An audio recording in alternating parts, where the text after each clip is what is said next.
법인 유보금에 대한 간주 배당금의 과세제도 도입이 과연 타당한가라는 주제로 발제를 시작하도록 하겠습니다. 그래서 먼저 발제자와 토론자를 소개해 드리도록 하겠습니다. 발표자는 하우 세무법인의 이한우 세무사님이십니다. 인사. 다음으로 토론자로서 우리 동국대 교수님이시고 우리 한국조세연구소의 상임운영위원이신 김갑순 교수님이십니다. 네, 또 다음 토론자로서 요즘에 아마 가장 많이 바쁘게 다니실 것 같은데요. 중소기업 중앙회 경제정책본부장이신 추문갑 본부장님이십니다. 김갑순 교수님 토론 부탁드립니다. 네, 동국대학교 김갑순입니다. 오늘 제1회 세무포럼의 토론을 맡게 돼서 개인적으로 큰 영광으로 생각합니다. 특히 주제가 아주 중요하면서도 이슈가 될 만한 주제여서 저도 아주 관심을 가지고 발제 자료를 읽었고 또 나름대로 한번 이 부분에 대해서 생각을 해보았습니다. 구체적인 사항들에 대해서 워낙 발제자께서 잘 문제점들을 정리해 주셨기 때문에 저는 이제 발제자께서 다루지 않은 그런 이슈라고 생각해서 제가 좀 한 가지 더 첨언한다는 뜻에서 말씀을 드리고자 합니다. 좋은 조세 제도가 갖춰야 할 여러 가지 요건이 있습니다. 그중에 무엇보다 중요한 것이 아마 형평성일 것이고요. 그리고 또 하나 요건 중에 하나가 바로 중립성이라고 생각을 합니다. 이 제도 지금 개인 유사법인의 초과 유보소득 배당간주 신설이라고 하는 이번 세법 개정안에 포함된 제도의 도입 배경, 기재부가 밝히고 있는 도입 배경을 보게 되면요. 제가 토론문 1번에 있는 동그라미 보시면 개인 사업자와의 세부담 형평성 제고 및 조세회피 방지라고 밝히고 있습니다.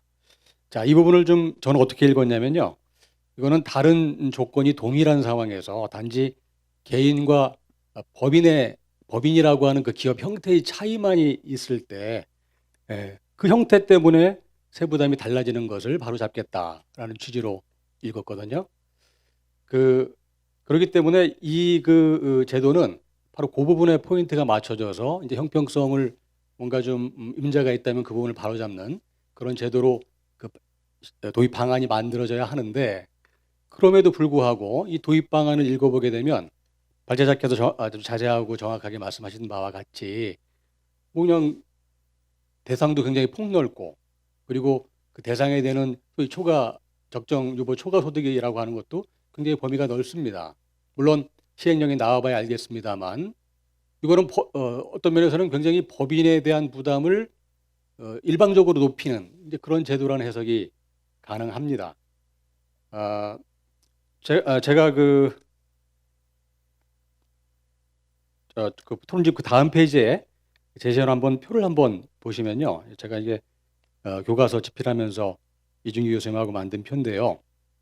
이 표는 단순히 그냥 조세 부담률, 개인 사업자고 법인 기업 간의 조세 부담률만을 가지고 과표가 증가할 때 어떤 차이가 있느냐를 한번 그림으로 표시한 거거든요. 물론 기준은 2013년 세율 체계입니다만 지금도 큰 차이는 없습니다. 이 그림이 흥미로운 점은 상단에도 두 번째 있는 선이 이제 개인 기업의 조세 부담 선이고요. 상단에 중간에 가다가 세모표로 바뀌는 것이 똑같은 형식의 기업이 법인의 형식을 취했을 때 그리고 이 법인이 소득을 100% 배당했을 때 그럴 때 이 조세 부담이거든요.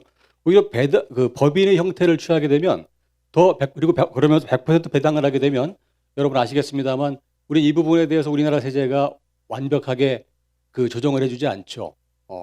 10% 정도 법인세율 부담까지만 해주기 때문에 완벽한 조정이 되지 않습니다. 그 이유가 뭘까요? 그럼 법인이 갖고 있는 여러 가지 혜택을 이걸로써 뭔가 이렇게 하겠다는 거예요. 그렇기 때문에 그럼 그 혜택 중에 대표적인 것이 뭐냐면은 바로 낮은 법인세율하고 높은 소득세율 간의 차이에 해당하는 부분을 이연시킬 수 있다는 법인제도가 갖고 있는 특성, 그 부분이 여기에 묻어 있다라고 저는 해석이 되고요. 그렇기 때문에 어떤 면에서 경우에 따라서는 바로 이 제도 이 제도만으로도 법인이 불리하다고 얘기할 수 있어요. 이 배당이라고 하는 것이 완벽하게 이루어진다고 가정하면. 그럼에도 불구하고 물론 다양한 그 여러 뭐 기업들이 있으니까요. 그 중에는 이제 자본 거래 등을 통해 가지고 배당으로 과세에 대할 것을 회피하는 여러 가지 또 뭐 기법들이 있을 수 있겠죠. 세법이 완벽하지 않으니까.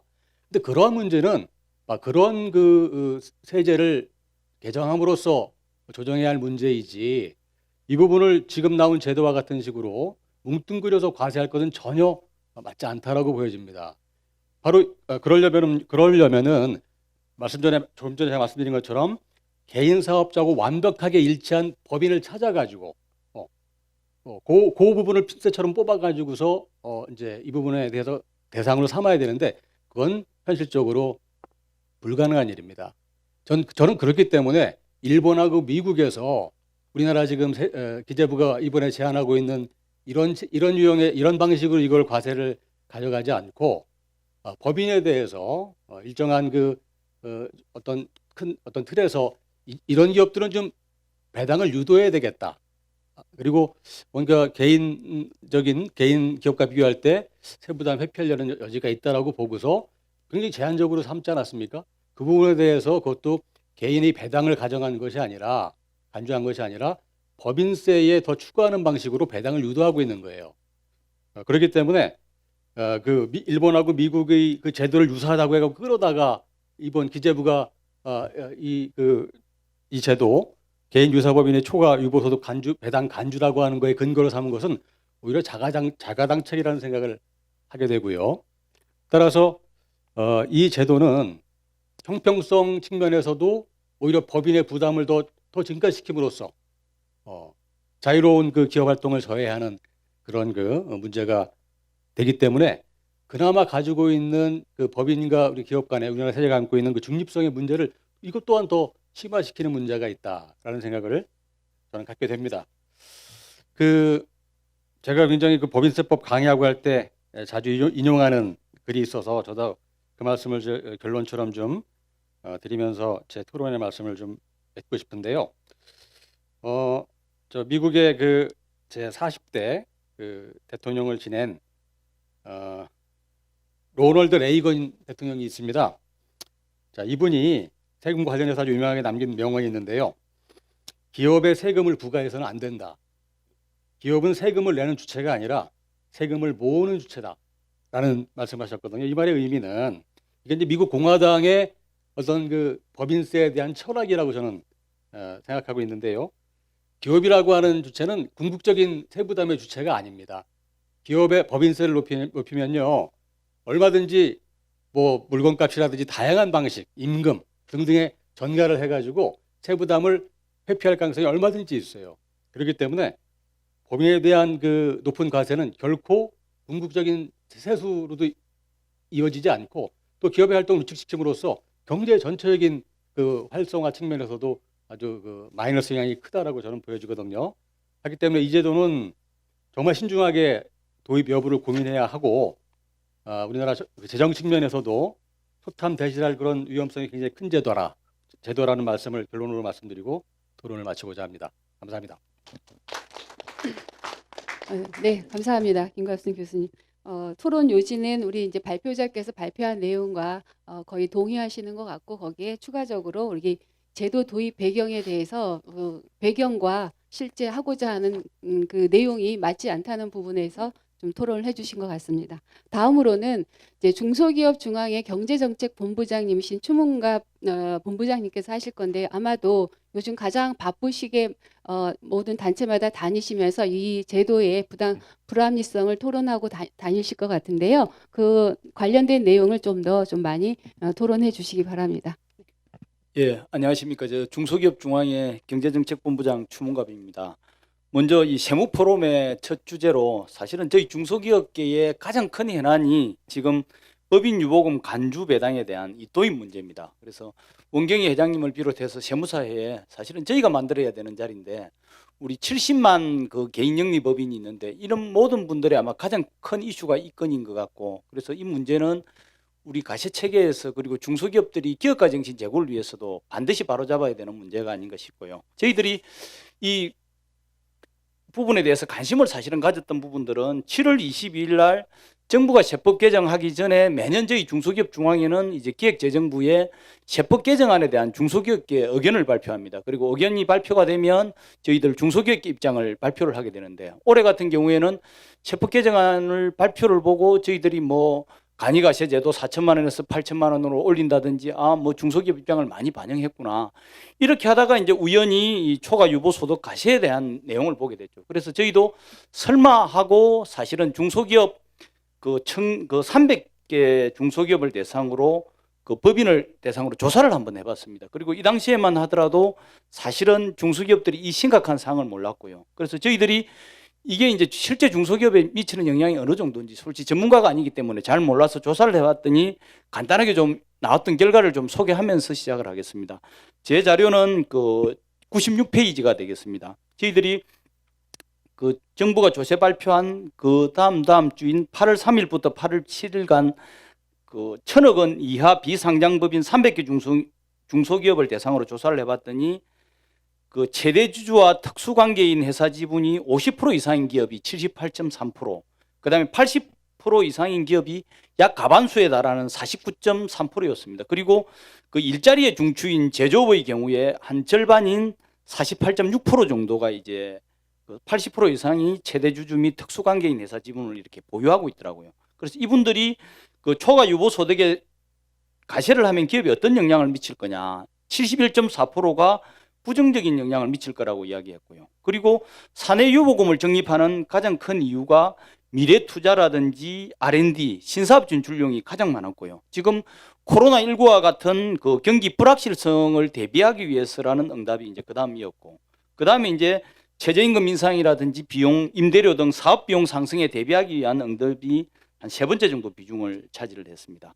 그리고 이제 사실은 중소기업들이 모를 수밖에 없는 게, 우리 이한우 세무사님께서 지적하신 것처럼 실제 세법 개정안이 한 200에서 300페이지 됩니다. 이 중소기업들이 전문가가 아니기 때문에 알 수가 없습니다. 그래서 저희들이 이 조사 결과를 언론에 공포를 했더니 저희 출입 기자들이 이제 이걸 가지고 취재를 시작을 했습니다. 물론 이 과정에서 우리 세무사회 그 회원사분들도 많이 기여를 해주셨을 것 같고요. 그래서 처음에 이제 매일경제신문에서 이제 저희 출입 기자가 이걸 물어보고, 이게 진짜냐? 진짜다. 한번 취재를 해보라 그래가지고 저희들이 이제 응답한 업체들을 상당수 소개를 해주고, 이분들이 취재를 해보니까 이게 사실인 걸로 드러났고요. 그래서 이게 언론에 이슈화가 되면서 이게 중소기업들이 모르고 있다가 이제 전부 거래하고 있는 세무사들한테 다 물어보니까 이게 진짜다. 그래서 이제 대한민국의 중소기업들이 대부분 알게 됐고요. 조금 전에 제가 발표한 내용들 부분도 중소기업들이 이 제도가 미치는 영향에 대해서 모를 때 응답한 내용이기 때문에, 이번에 이제 저희들이 지난 월요일부터 2차 조사를 착수를 했습니다.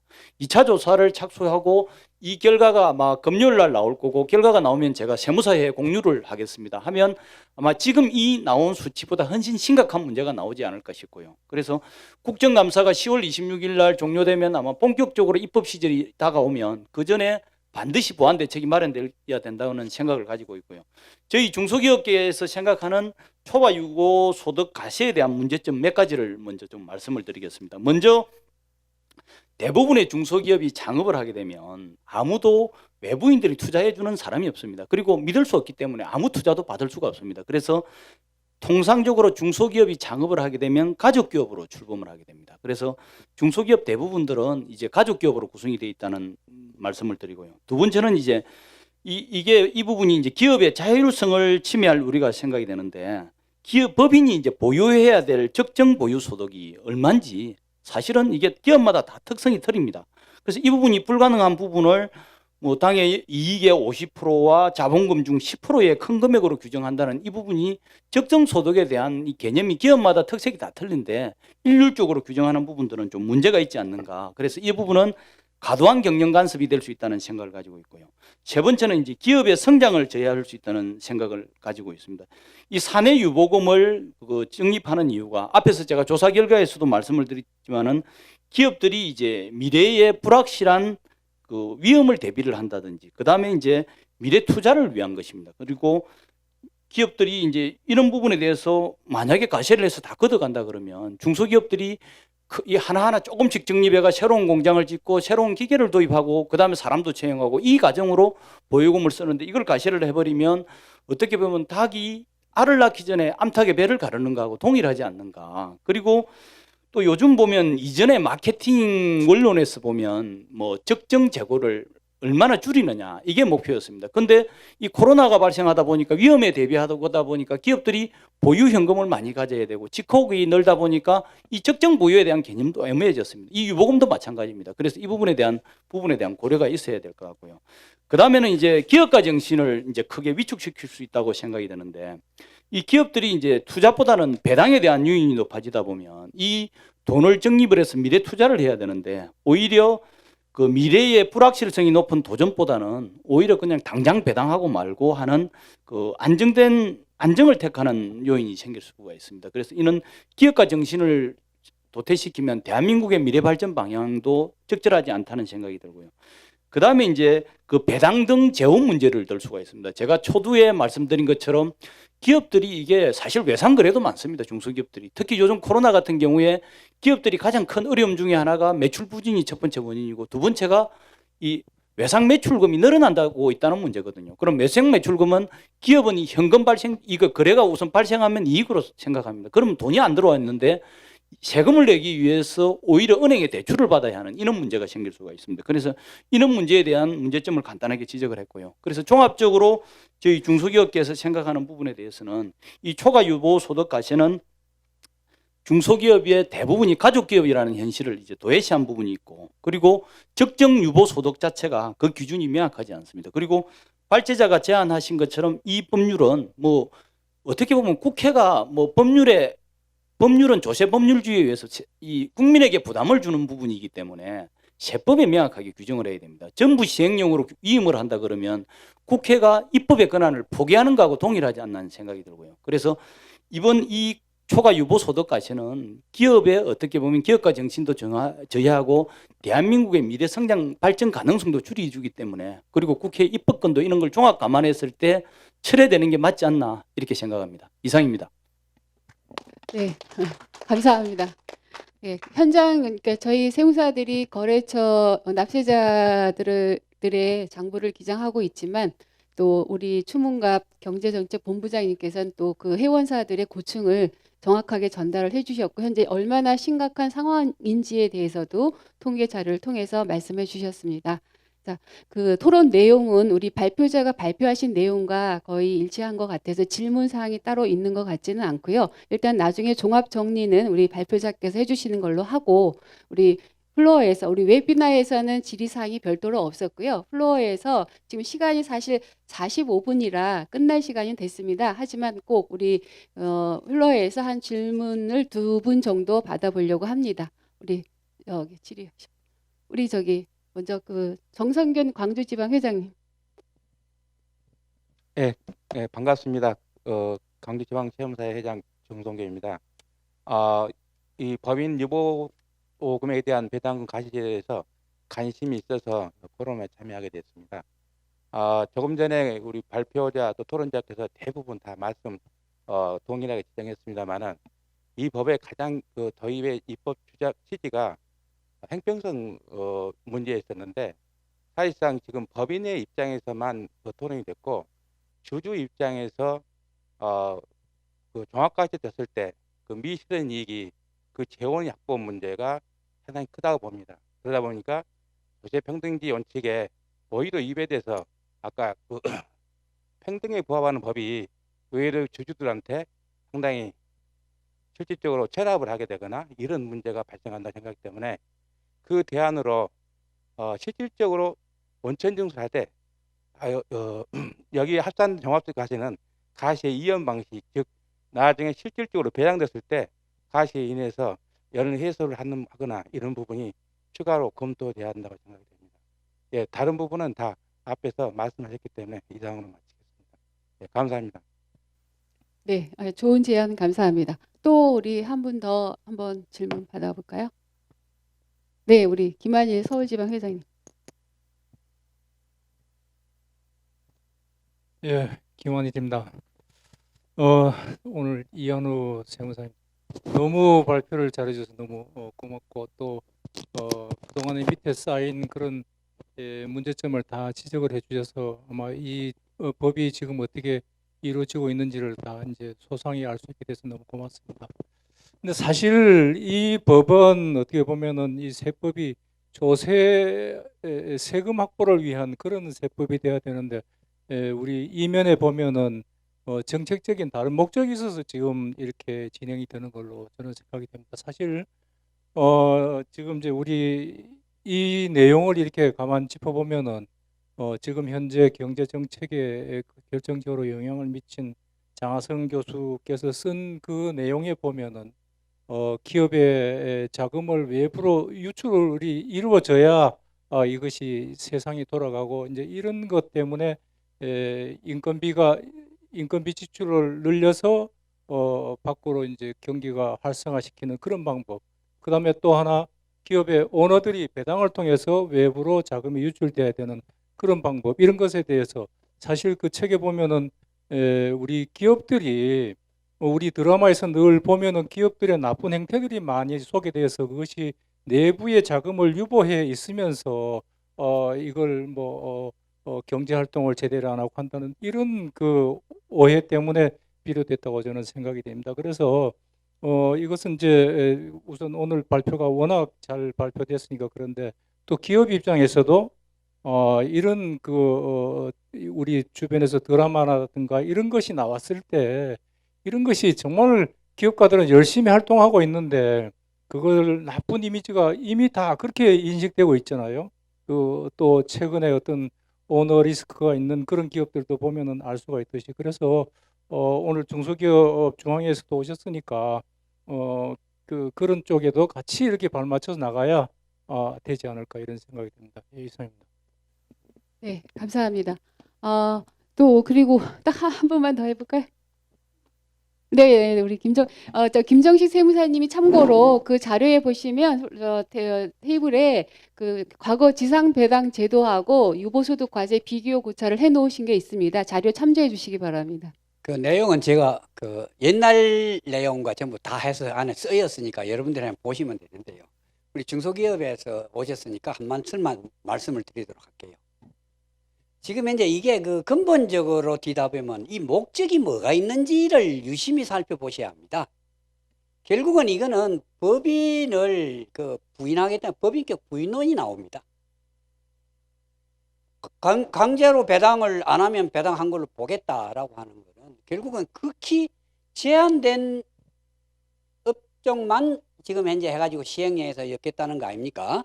지금 그래서 지금 이제 중소기업 중앙회에서 보는 그 중소기업의 범위를 포괄적으로 말씀을 하시는데 이 지금 현재 목적은 그게 아니라 극히 제한된 업종에 한해서 지금 시행령에다가 그걸 제한을 걸겠다고 이야기를 하는 것이니까 우선은 법문을 보지 않고는 지금 속도해서 자꾸만 우리가 과잉 대응할 수도 있다고 보여집니다.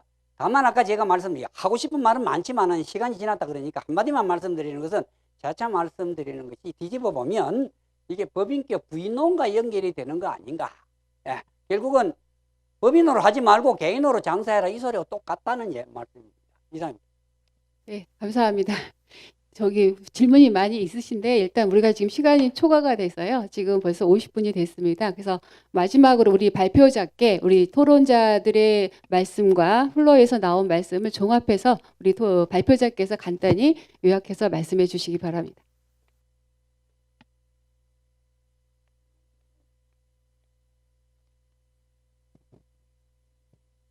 김갑순 교수님하고 그 추문갑 본부장님 토론 잘 들었습니다. 제가 발제한 내용하고 거의 비슷한 것 같고요. 그다음에 그 김한일 세무사님이 말씀해주신 그 정책적 목적, 그다음에 그 우리 김정식 세무사님이 말씀했듯이 그 목적이 뭔지에 대해서 한번 생각해볼 필요성은 있는 것 같습니다. 제가 요즘 드는 생각이 이 헌법 위에 세법이 있는가 하는 생각이 듭니다. 그럴 정도로 이 세법을 무지막지하게 지금 제도를 운영하고 있는데 이렇게 이 우리 세법이 모든 걸 다 시행령으로 규정하고 있는 것에 대해서는 이게 큰 문제라고 생각을 합니다. 김정식 세무사님 말씀대로 이게 정말 만약에 극히 제한된 업종만 들어온다 그러면 법에 명확히 규정하면 되거든요. 굳이 이것을 시행령으로 미룰 필요가 없다는 겁니다. 자, 이 시행령으로 밀었던 이유는 정부가 처음에는 일부 극히 제한된 업종만 가지고 오다가 계속 늘리겠다는 의도인 거죠. 왜냐하면 법에다 집어넣으면 바꾸기 어렵기 때문에. 자, 그래서 근본적으로 우리 세법에 대한 이 입법 체계가 이렇게 시행령으로 계속 만들어가는 게 타당한지 한번 생각할 필요가 있고요. 자, 오늘 제가 너무 발표를 길게 해서 어쨌든 그 질문 기회하고 이 토론자분들의 준비하신 많은 말씀들을 뺏은 것에 대해서 죄송하게 생각하고 이상 마치도록 하겠습니다. 감사합니다. 네, 감사합니다. 자, 이제 우리가 이제 마무리 정리를 할 건데요. 사실은 저희 세무사 회에서 이런 자료를 마련해서 이미 나와 있는 세법 개선 안에 대해서 우리가 이렇게 문제점을 제시를 하고 또 대안까지도 오늘은 대안까지도 제시를 하고 있습니다. 이렇게 대안까지 제시할 수 있는 하는 그런 포럼을 했다는 거에 대해서 의미가 있고요. 또 우리가 지금 이 정부가 말로는 세수 목적으로 제도를 개선하는 것이 아니라고 하지만 결과적으로 세수를 목적으로 제도를 개선하는 것이 아닌가 하는 의심이 상당히 많이 듭니다.